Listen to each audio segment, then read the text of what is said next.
Welcome to my class student. It's class 6 English Grammar Chapter 2 Kinds of Sentences और आज मैं आपको बताऊंगी Conversion और Declarative Sentences into Interrogative Sentences.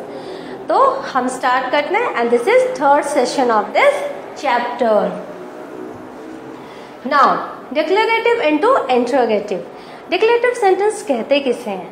Declarative sentences जो होते हैं वो statements होते हैं and it has two parts, assertive and negative. Assertive, I am going to school. Negative, I am not going to school. तो जहाँ not, never आ जाता है वो negative sentence हो जाता है और जहाँ पर ये नहीं रहते वो assertive होते हैं. तो हम डिटेल में बताते हैं. The assertive or declarative sentences simply make statements affirmative or negative. During interchange of assertive sentences into interrogative, some rules have to follow. ये कुछ rules हैं जो आपको follow करने हैं और ये बहुत ही आसान rule है. Once you come to know about this, you can apply while doing this conversion and you will find it very interesting. Now we will move to the session. First rule. It's very interesting. The answer is to be negative when the question is affirmative.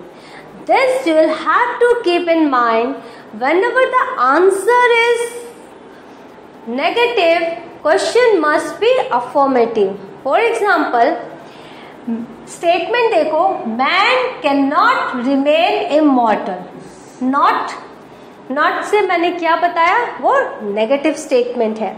परंतु जब हम इसको interrogative बनाएंगे तो यहाँ पर not नहीं आएगा, यहाँ अफर्मेटिव रहेगा. यहाँ पर how can man remain immortal and sign of interrogation. How can, देखो यहाँ पर नॉट नहीं है, दैट मीन्स अगर ये माइनस है तो ये प्लस में रहेगा. And don't forget to put question mark at the end of the interrogative sentence. और एक चीज आपने देखा, यहाँ हमने W है, हाउ से स्टार्ट किया तो और कैन इसके बाद आया. तो इस तरह से कुछ एक रूल्स हैं that you need to follow and one by one I will explain it. Second, the answer is to be positive when the question is negative. कैसे होगा? देखो, dogs are faithful, this is what affirmative, affirm कर रहे हैं, dogs are faithful animals. अभी नीचे देखो, are not dogs faithful. हम क्वेश्चन कर रहे हैं, are not dogs faithful? No, dogs are faithful animals. तो इस तरह से हमने यहाँ पर ये नॉट लगाकर इसको नेगेटिव किया. So the thing is that you will have to remember the basic rule. When the answer is positive, question will be negative. When the answer is negative, question will be positive. सिर्फ ये ध्यान में रखना है. Method देख लो, 2 steps होते हैं interchange के. पहले we need to put the verb or auxiliary verb before the subject. For example,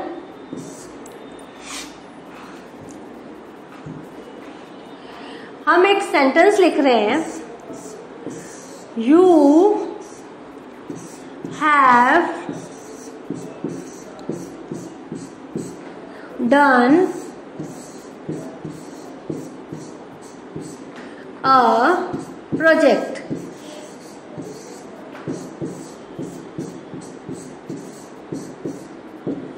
देखो, you have done a project, तो इसका क्या होगा?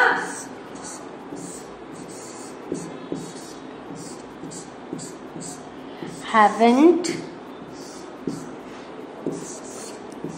you done a project?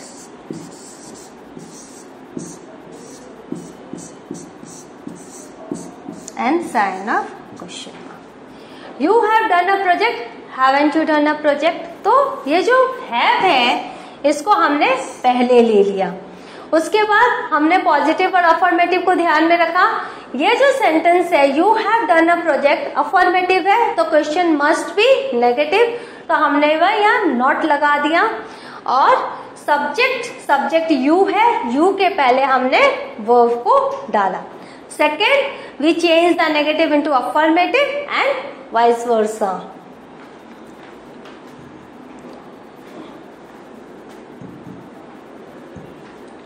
Next slide में चलते हैं।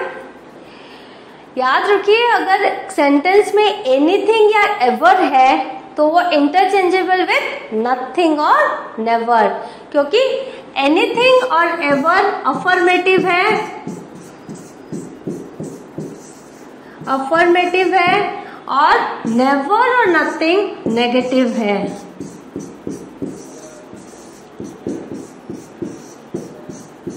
Right? he will never forget the experience, इसका हो गया will he ever forget the experience, क्या वो कभी भूल पाएगा? तो यहाँ पर हमने will को पहले रखा, सब्जेक्ट को बाद में रखा, नेवर जो नेगेटिव था उसको हमने पॉजिटिव एवर किया, और फिर सेम जो है forget the experience as it is है। तो आपको इसी तरह से देखना है और स्पेलिंग्स को और रूल्स को अच्छे से ध्यान से करना है।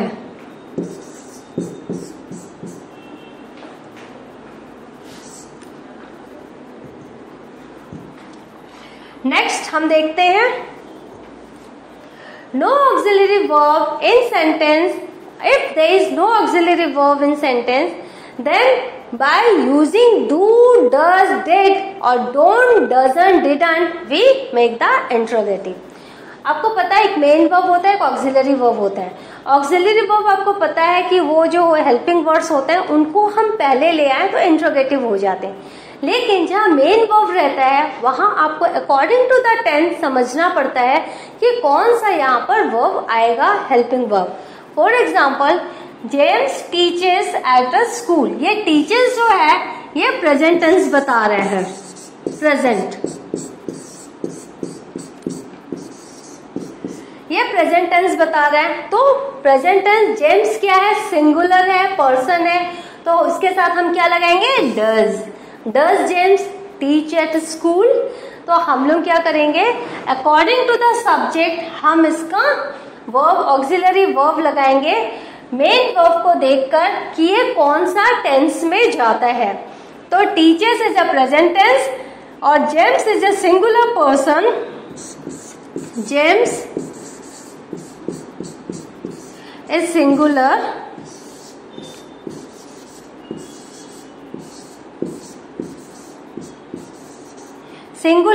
so we have used this does, we haven't used do, we haven't used did कब होगा, जब ये पास्ट रहता। अगर रहता है James taught at a school तो did जेम्स, अंडरस्टूड। तो इस तरह से आपको बहुत ही ध्यान से इसको इंटरचेंज करना है। नाउ सूजी हैज अ ब्यूटिफुल वॉइस, तो आपको पता है ये प्रेजेंट टेंस है, ये प्रेजेंट टेंस है, तो हम इसको इंट्रोगेटिव कैसे बनाएंगे, और ये अफर्मेटिव भी है। तो does Susie have a beautiful voice. यहाँ पर आप ये ध्यान देना, ये जो हैज है ये पोजीशन को बता रहा है, ये हेल्पिंग वर्ब यहाँ नहीं है, it's not a perfect present perfect, ये क्या है, पोजीशन को बता रहा है। तो ये सिंपल प्रेजेंट टेंस है, सिर्फ सिंपल प्रेजेंट। हमने क्या लिखा इसलिए डज सूजी, ये हैव हो जाएगा, does Susie have a beautiful voice and sign of interrogation. तो these are some rules that you need to keep in mind or need to follow while doing the conversion and in day-to-day speaking also. Now, she took a lot of time to finish the work. तो अब देखो, अभी तक हमने present किया था, ये past आ गया। तो जब पास्ट आता है तो हम क्या लगाते हैं, डिड। आपको पता है डिड सिंगुलर प्लूरल दोनों नंबर्स के साथ चलता है। तो डिड सी टेक होगा फर्स्ट फॉर्म ऑफ वर्ब, ये बहुत कॉमन मिस्टेक है। हम हमेशा डिड के साथ पास्ट फॉर्म ऑफ वर्ब सुनते हैं लोगों के मुंह से, but it's very wrong. Did के साथ हम हमेशा first form of verb use करते हैं। हमेशा इस बात को ध्यान रखिए लिखने में और कहने में भी।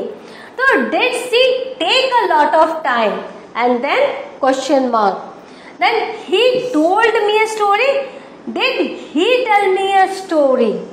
तो यहाँ पर टोल्ड नहीं होके टेल, और टोल से पता चला ये पास्ट है तो डिड, वर्ब पहले सब्जेक्ट बाद में। अब यहाँ देखो, हमेशा जो ट्रांसफॉर्मेशन होता है इसके मीनिंग को आप चेंज नहीं कर सकते। कैसे? एवरीबॉडी, एवरीवन, ऑल, अगर किसी सेंटेंस में एवरीबॉडी रहे, एवरीवन रहे, ऑल रहे, तो उसको हम किससे रिप्लेस करते हैं? Who, don't, doesn't, didn't say. For example, everybody wishes to be happy, it's a declarative sentence। तो इंट्रोगेटिव क्या होगा? Who doesn't wish to be happy? कौन नहीं हैप्पी होना चाहता है? तो everybody को हमने बताया who से रिप्लेस किया, विशेष से पता चला ये प्रेजेंट टेंस है तो हमने यहाँ does लगाया। आपको पता है ये पॉजिटिव है, ये पॉजिटिव है, तो इंट्रोगेटिव क्या होगा? नेगेटिव होगा, तो हमने यहाँ पर नॉट लगा दिया। सारे रूल्स जो हमने आपको स्टार्टिंग में बताए वो सब हमने फॉलो किए, तब जाके एक करेक्ट ट्रांसफॉर्मेशन हुआ, एक करेक्ट कन्वर्जन हुआ। अभी नेक्स्ट स्लाइड में देखते हैं हम, अगर सेंटेंस में इट इज नो रहे तो होगा इज देयर एनी या वाई। देखो, it is no use of taking unfair means in the exam. आपको पता है चीटिंग करते हैं बच्चे तो उसका कोई यूज तो होता नहीं है, तो यही लिखा हुआ है it is no use of taking unfair means in exam. तो इसका इंट्रोगेटिव क्या करेंगे? Why take unfair means in the exam, या is there any use of this law, is there any use of taking unfair means in the exam. तो इस तरह से आपने देखा, दो तरह से हमने असर्टिव को इंट्रोगेटिव में बदला। अब यहां देखो, अगर सेंटेंस में रहा इट डजंट मैटर तो उसको हम कैसे रिप्लेस करेंगे? What though does it matter. For example, assertive है it does not matter if you fail in the exam. तो interrogative, what though if you fail in the exam. क्या हुआ यदि तुम फेल हो जाते हो एग्जाम में? तो what though if you fail in the exam. Does it matter if you fail in the exam. Second हम लिख सकते हैं ना, does it matter if you fail in the exam. Does it matter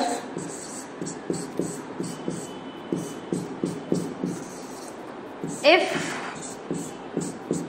you fail in the exam. तो इस तरह से हमने डज इट मैटर के साथ भी इस सेंटेंस को बना दिया। नेक्स्ट हम देखते हैं, एवरी और नाउन अगर रहा, एवरी प्लस नाउन रिप्लेस होगा इज देयर एनी या noun plus who, don't, doesn't, didn't. Example देखो, every man, this is a noun, common noun, every man wishes to be happy. Interrogative क्या होगा? Is there any man who doesn't wish to be happy.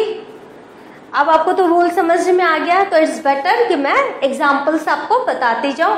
और this is the pattern, ये pattern आपको practice करना, practice भी नहीं करना, आप सेंटेंस देखोगे तो अपने आप आपको पता चल जाएगा कि कैसे सजाया हुआ है।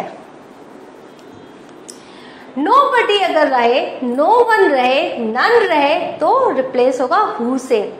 Nobody could count my love for you, तो interrogative, who could ever count my love for you. आपको बताया हमने नोबडी रहेगा तो इसको हु से, क्योंकि ये नेगेटिव है, हमने पॉजिटिव बनाया इसको इंट्रोगेटिव में। Understood? Now move to the next slide. There is no, अगर सेंटेंस में रहा तो रिप्लेस होगा is there any, who, what. There is no use of this law, तो क्वेश्चन आ जाएगा what is the use of this law. तो there is no one present in the hall, is there anyone present in the hall। तो इस तरह से हम देखो, is there anyone present in the hall?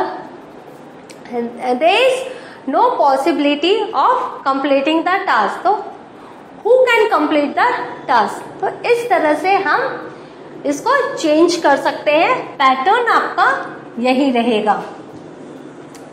तो आपने क्या सीखा आज? आपने सीखा डिक्लेरेटिव को, जो स्टेटमेंट्स होते हैं पॉजिटिव और नेगेटिव, उनको इंट्रोगेटिव में कैसे बदलते हैं। सारे रूल्स मैंने आपको बताए। पॉजिटिव अगर है आंसर तो क्वेश्चन नेगेटिव, आंसर अगर नेगेटिव है तो क्वेश्चन पॉजिटिव। उसके बाद अगर सेंटेंस में जितने भी वर्ड्स हैं जो मैंने आपको स्लाइड्स के थ्रू बताए वो रहे तो उनको कैसे आप रिप्लेस करेंगे। तो इस तरह से ये पूरा का पूरा चैप्टर आप बार बार पढ़िए, बार बार प्रैक्टिस कीजिए। रीडिंग में जहाँ भी आपको ऐसे सब चैप्टर्स रहे, ऐसे सेंटेंसेस है, उनको कन्वर्ट करने की कोशिश कीजिए और इस तरह से आप एक्सपर्ट बन जाइए। Wish you a very good luck for doing this and for knowing this and for practising this. Hope you will soon be a better knowledgeable person of this chapter. तब तक के लिए थैंक यू। रिवीजन करते रहिए।